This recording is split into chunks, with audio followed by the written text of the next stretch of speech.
Now, he's photographed Queen Elizabeth II, the former US President Obama, David Beckham, to name just three. But now the world-renowned press photographer David Katz has revealed that he has always been legally blind. Now, he revealed this astonishing fact in a documentary that's been watched more than 1 million times online already. And David is with me here in the studio. Thank you very much for joining us. Before we have a chat, though, let's just take a quick look at a clip from the film. It's called Through My Lenses.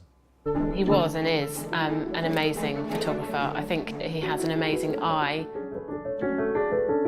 By the time I was 16, I was already working for the local newspaper. By the time I was 19, I had turned professional and was working at the Daily Mail in Fleet Street.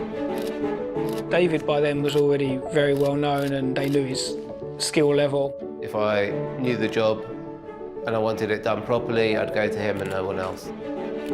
I worked very hard to develop my skill as a professional photographer, and I was able to photograph royals, politicians, celebrities. He was more than just a photographer. You know, I worked with photographers who came and took their photos and went. But David, he was passionate. You can get lucky, but David was consistent. David was consistent in all his photography. The one small problem with that story is that from birth, I have actually been legally blind. Well, let's get some more on that because David's with me here. David, some fantastic images there. You know, you've done the gamut, you've done it all, haven't you? But let's just go back to how on earth you got into photography if you had such issues with your eyesight.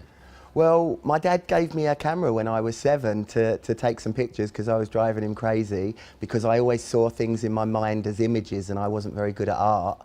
I just fell in love with the camera. I felt once I had a camera in my hand that it enabled me to see things maybe a little bit more like I thought that other people saw things. But could you actually see better through the lens effectively, would you say? Or? I wouldn't say that I saw better, I would say I saw differently.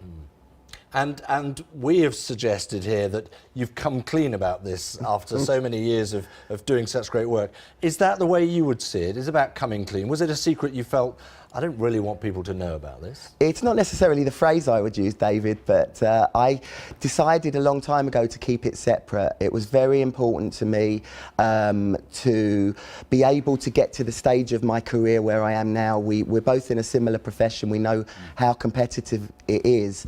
And obviously for someone, if you were commissioning me to take pictures and you knew or you felt that I had some kind of disability or visual impairment, it would be in the back of your mind that there might be an issue. So it wasn't that I was trying to kid anybody.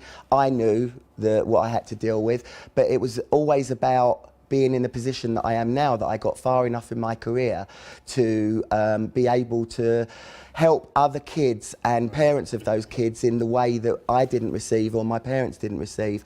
And because of coming, in your words, coming clean at this stage, which was always the intention, we've been able to reach, you know, as you said, over 1 million people. You made a huge impact, absolutely. I mean, one thing that struck me is that in photography, there are perhaps two schools in a way, aren't there? There are opportunist photographs, and then there are very much set pieces and portraits. Right. Opportunism seems extremely difficult to achieve if you do have any issue with your eyesight, in a sense. And yet that seems to be where you really excel. Well, I loved the challenge of that.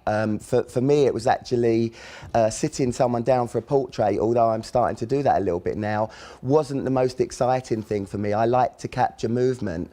I loved football. I love seeing the ball in the air. I love being able to capture a moment in photography. I was always excited by the photojournalists, the Robert Cappers, the Don McCullins, and I still am. You've got to be there's got to be a little bit of paparazzi about anyone who's ready to get in there and try and get that emotion, that one shot. I wouldn't use the word paparazzi. Paparazzi is kind of a new word that defines kind of celebrity photography, catching people off guard.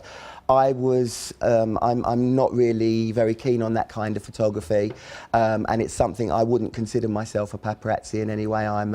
I would consider myself probably, if we're defining, as an old-fashioned press photographer. And we've got the Michael Jackson shot up on the screen at the moment with the assemblage around him. So it really was about getting all always getting the whole scene for you? Yeah, I like to capture a feeling, because I think our jobs are to describe to the viewers in whichever way, whether it be verbally like you do or photographically like I do, a story of what's going on. And you know, Michael Jackson wasn't expected at that event.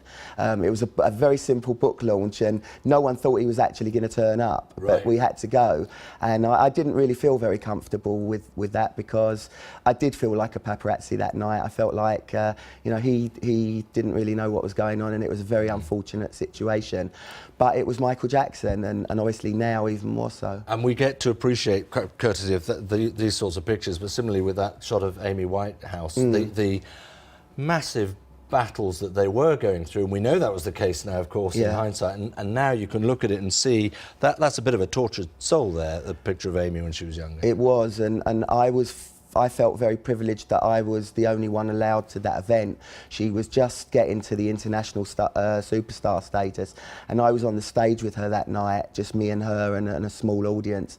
And I feel very privileged to be in that position, and also obviously more so because, you know, I probably wouldn't have necessarily been the first choice of having someone who's legally blind being a professional photographer. So I always felt even more privileged that I was in that situation and that I had to capture it as professionally and well as I was able to. Yeah, no favours offered or anything like that, of course. Let me just ask you a little bit then about, you know, you mentioned earlier you want to help the next generation, if you like, youngsters. What is the best way you can do that, do you think? Well, I'm currently, thankfully and amazingly, feel very humbled because of the response so far.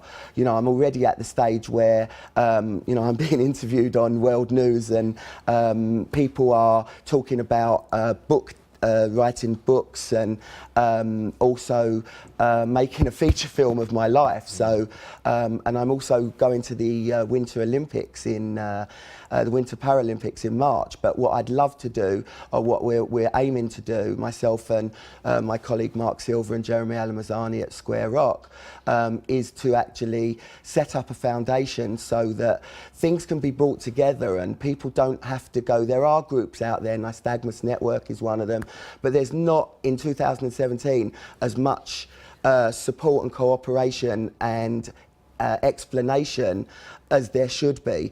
And because I have the platform, because there hasn't really been a photographer do what I've done before, I have the platform. I want to set up a foundation. Nonetheless, which is great, I think that's admirable. Nonetheless, let me just put it to you, because you made it the hard way. You knew it was something you desperately wanted to do. You had to go out and you had to achieve. And effectively, that's how you built your career. So not being handed anything on a plate is sometimes, isn't that that's the challenge? And that you want someone who wants to take on that challenge.